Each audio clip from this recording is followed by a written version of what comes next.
Okay, guys, welcome back to another episode of Up Close with Smarter. And the World Cup now is winding up. As we can see, the World Cup is winding up, and we are finally getting blockbusters. Blockbusters, yeah? Now we're getting to the business end of the World Cup. Yeah, it's the big dogs only. Yeah? Now we've already seen the four best teams in the world. Now we already know the four best teams in the world. And the four best teams in the world currently are Argentina, England, Spain, and France. Those are the four best teams in the world currently in the world of football. Because here we're speaking facts. Like, don't come with anything else or this. Nah. If you're the best team in the world, you should be in the World Cup top four. And now in the World Cup top four, it's Argentina, France, England, Spain. And yesterday we had like it was early in the morning. Yeah, early in the morning. We've had our last two games. We've had our last two games of the quarters, and now the semifinals are set. The semifinals are now set. Now on Tuesday, we have our semifinals are now set. On Tuesday, we have Spain versus France, and on Wednesday, we have Argentina versus England. Who is going to make it to the final on Sunday? On Saturday, we will be having the third day that place playoff on Saturday. Okay, so yesterday, the first game of it's early in the morning today, I think, yeah. We had England, Norway. England are through. Bellingham show. Bellingham show. Bellingham, Bellingham came up clutch. Bellingham has been clutch for England this World Cup. I've already discussed him. I've already stated Bellingham is a huge contender for future England captain. Huge contender. Winning mentality, proper player. Proper player, that one. No wonder he plays for Real Madrid. Like, makes sense why he plays for Real Madrid.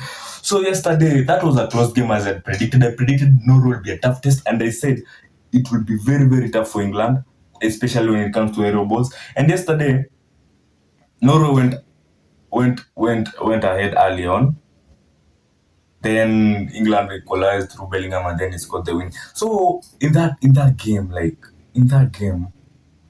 there are some few things I want to talk about. Like, there was this Norway disallowed goal.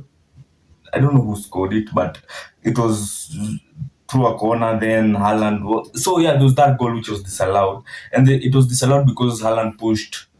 Who was it? Haaland pushed a player in the. Was it Kwanzaa? No, Kwanzaa can't play right now. Kwanzaa is still suspended. There's a player Haaland pushed in the box, and so the ref went to the VR and me. I feel this is what I feel, and I've already said it. I've said this, and I'll say it, and I'll say it again. Whenever a referee is sent to a VR, just know the decision won't go as you want it. It's like if a goal gets scored and the referee gets sent to the VR, that goal is getting disallowed. Prove me wrong. Prove me wrong. Because the referee is more obliged to rescind his decision, because it's more of like, this VR have sent me here, there must be a reason. So whenever he sees anything, because that was it was a small push, like just, and then they were pushing each other. It was the shoving that happens in the box. Like, I felt it was small. And then this is a new World Cup rule, by the way. Like, normally, if something happens, the fall happened before the corner was taken. Normally, if a fall happens before the corner is taken, like, it's more over. It happened when the ball was not in play. So it doesn't count, because it happened when the ball was not in play. So normally, if a foul happens when the ball is not in play, it doesn't count. So if a goal gets scored after one, the goal stands. But now in this World Cup, they've come up with a new rule, when if a foul happens even before the corner, the set piece gets taken, the set piece gets retaken again. So the corner was retaken again, and the goal was rescinded. So Norway were eliminated, and Solot had a clear-cut chance to score it to Haaland, and Haaland is currently the best finisher in world football. Currently is among the best finishers, because currently Ken is the best striker in world football currently. Ken is the best striker. Numbers back him up. Ken is the current best striker in football. So Haaland and Norway are out. Haaland is out with 8 goals in his debut World Cup. 8 goals in his debut World Cup. Ronaldo literally has 11 goals total. Ronaldo has a total of 11 or 10, around there. So Haaland has scored more than half of Ronaldo's goals in a single World Cup. That's how crazy it is. Haaland is a scoring machine. Haaland is a beast, man. And this Norway team, I'll make a prediction here. This Norway team will sit in the next World Cup. There will be a problem even in the next Euros. This Norway team will go so deep in the next Euro tournament because they're so nice. They play nice football. They're so organized. They are tight to break down. They're so hard to break down. Even so, Tuchel was after the game is like the England didn't play well, but what did Bellingham say later on? Like Tuchel said, England didn't play well. Bellingham was like, he said we didn't play well. That's him. Whatever. We played. We suffered out there. Like Bellingham is saying, out there it wasn't easy. Anako rahisi, anako easy. It's like, bro, wanasema tukicheza fiti ulikuwa kwa ground. Ulikuwepo. Au kukua msee unasemaje tukicheza fiti. So anasema kwa ground ikudare, ground ni nare, si rahisi. So Norway, like ini World Cup, bro. Hakuna timu inafika quarter final rahisi. Msijiambie nini ama nini. Hakuna game rahisi. Like nilisema, hiyo game ya Switzerland, like there's also the other game. So that is it. England won the game. England are now through to the semis. So the following game was Argentina versus Switzerland, and I said Switzerland will cause problems for it, and they actually did. But one thing I said, if Argentina don't allow themselves to go behind, they will win that game, and they did that. They did not allow themselves to go behind, because if they did, kuna comeback ingepigika jana. So yesterday, Alvarez finally got his first World Cup goal. Proper banger. That was a stunner. It's a worldie from Alvarez. Alvarez doing Alvarez things, Spider-Man. So Alvarez finally is up and running in the World Cup. I bet that goal will take his price up a bit. Athlete will now finesse Barca even more. Athlete will finesse Barca even more for him. Barca have to get Alvarez. Alvarez with a proper goal. Martinez finally getting an open play goal in the World Cup. Also, that goal, McAllister. Messi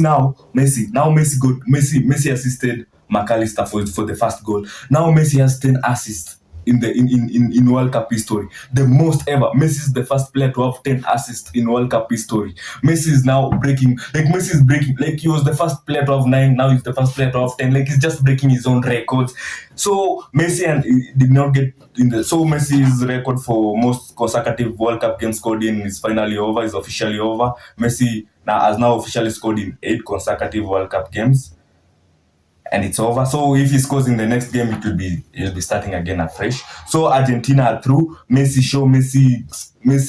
being Messi, Like you heard what Alvarez said after the game. We want to play. We want to win this World Cup for Messi. We are willing to die out there on the pitch for Messi. This tells you the amount of influence Messi has had on this team. Messi is the leader, and they're willing to die for him. And this is what you need. Like currently, I saw a meme that saying this Argentina team is just Getafe with Messi and UCL and the juju that Real have in the UCL. Like this, like the combination they have here, like it's just like a small team. Then you add Messi, and then they have the juju Real always have as in the UCL. So you find like they're just scrapping wins. Like it's the Messi effect. Like they're riding on Messi. Like that Messi has to win this World Cup. Can't tell, we can't lose, man. Like what's that? They force goals, and they've reached to the semi-final. And this semi-final sets up something so nice. Argentina once met with in a knockout. I think the last time Argentina met with England in a knockout World Cup was when the hand of God. Remember the hand of God, Maradona? That World Cup final, it was Argentina versus England when Maradona scored the hand of goal. And here's something funny. So Maradona, before he died, some few years back, he met Ken. I don't know what he told Ken. If the referee is not looking, you can use your hand. What's even funny about all this interaction is that he scored that goal against England. Ken is English. And also, so this game, I think Messi won't have that luxury to score using his hand, VR and everything. But imagine if Messi scores the hand of goal again. that will be for the books.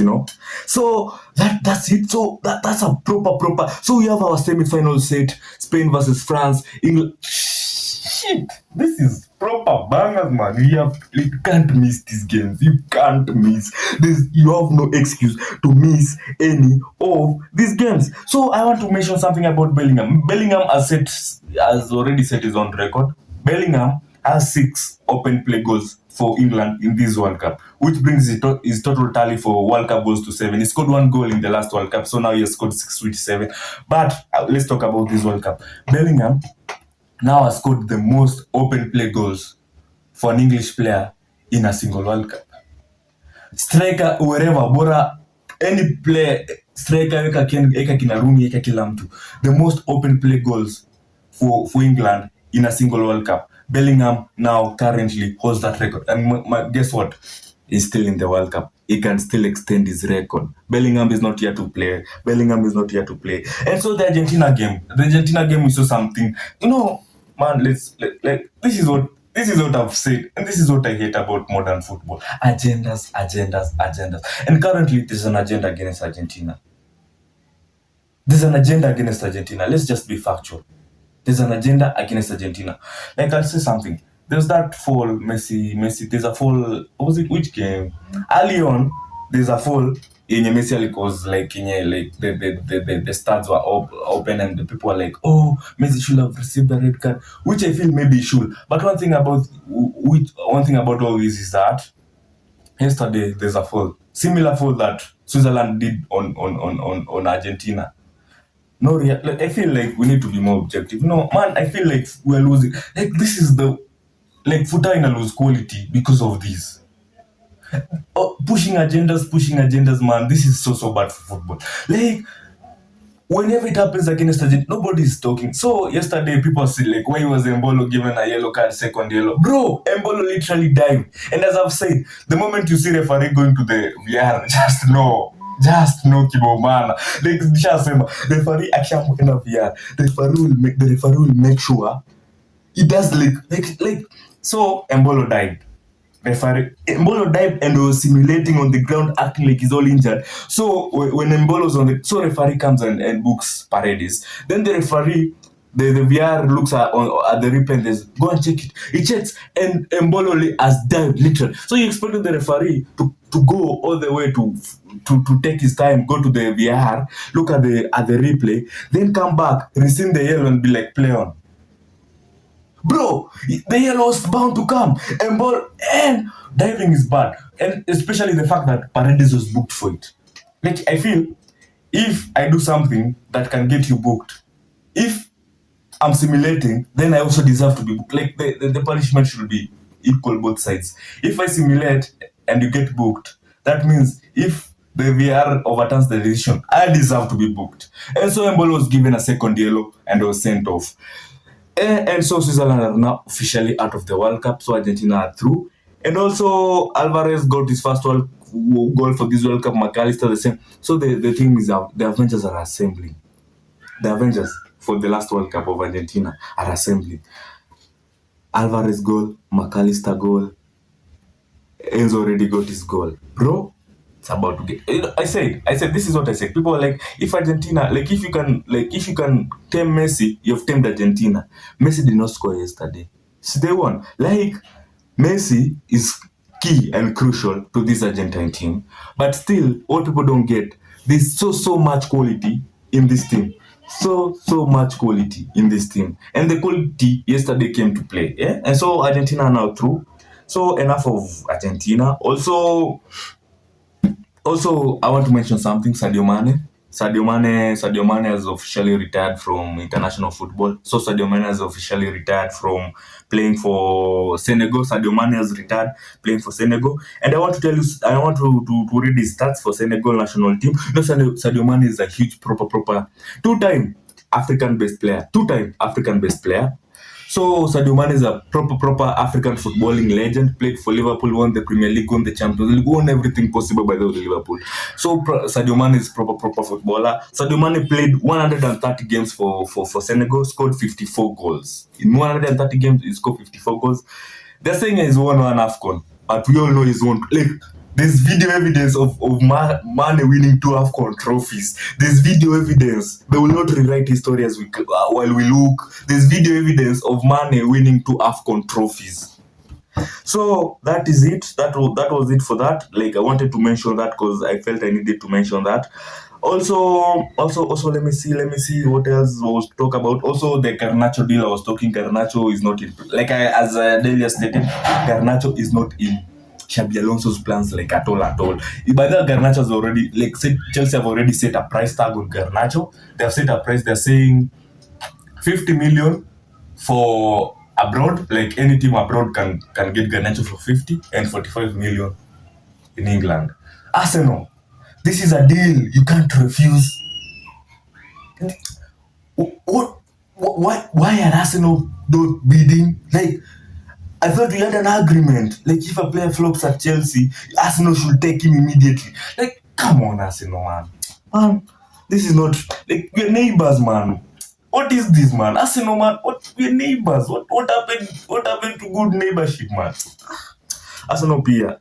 So yeah, that's a rundown of the most of the things that have happened, and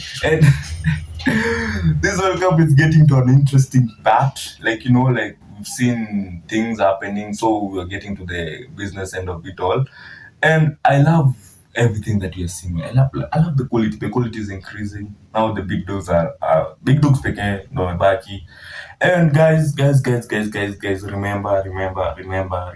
remember to subscribe, remember to share, remember to comment, remember to like. Guys, please, like I need this. Like, my watch alongs nakam. We will be hosting watch alongs. There will be watch alongs. There'll be streams in real life streams. There'll be all these are cooking. I'm cooking up. When the links start, I said I'll be having people over. We'll be discussing football. Yeah, they're setting. I want footballing minds. You believe football? Come over. Let's talk football. Push your agendas if you want to. So, please remember to subscribe. Remember to share. Remember to like. We grow. Subscribe. Tell a friend to tell a friend. I appreciate your support so much. It's your support that makes me to keep going. And we will continue to do this. We will continue to do this. Step by step, we will continue to do this. And also, I have this also there's all these news I was to mention about Jaden Adams. He's a South African player, footballer. Jaden Adams. He played for Bafana during this World Cup. He plays for Mamelodi Sundowns. And Jaden Adams has sadly passed away at the age of 25. So we are sending our condolences to his family, to the Bafana national team, because it's a sad time for African football. Died so young. So yeah, our condolences for that. So sad for football. And yeah, that's it for today, guys. I appreciate you watching. I appreciate you supporting all these I've been doing. I appreciate you guys. Keep on watching, keep on liking, keep on subscribing. Let's push this. We grow, man. Man, the comments keep on going. They keep me criticizing me, tell me what you suggestions, everything, what you want me to do, what you want me to improve on, everything, guys. I appreciate you guys so much. And ciao.